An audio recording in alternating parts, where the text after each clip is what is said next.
Supercoders. Welcome back to Supercoder Kid. Today, we're going to add some color to your Scratch projects by using the Change Color effect by Block.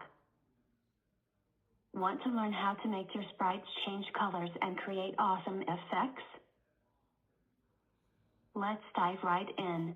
The Change Color effect by Block is part of the Looks section in Scratch. This block lets you change the color of a sprite by a certain amount, creating vibrant visual effects. Every time you use this block, the color of your sprite shifts. I'm going to use the Scratch Cat for this tutorial, but you can. Once you've added your sprite, go to the Looks blocks and find the Change Color effect by Block. Drag it into your workspace. Now, let's attach the When Green Flag Clicked block to it. This means that whenever we click the green flag, our sprite's color will change by the amount we set in the block, by default. But you can change this number to anything you like. Let's try changing the value to 50 and see what happens. See how the color shifts more drastically?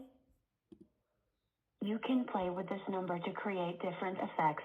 What if you want your sprite to keep changing colors? Let's add a forever block from the Control section. This will make the sprite's color keep changing as long as the project is running. Now, when I click the green flag, the sprite. Let's test it out. Feel free to experiment with other keys or different amounts of color change. It's a super fun and easy way to add color and excitement to your projects. Try it out in your games and animations, and let your creativity shine. If you enjoyed this video, don't forget to give it a do. Thanks for watching, and see you next time.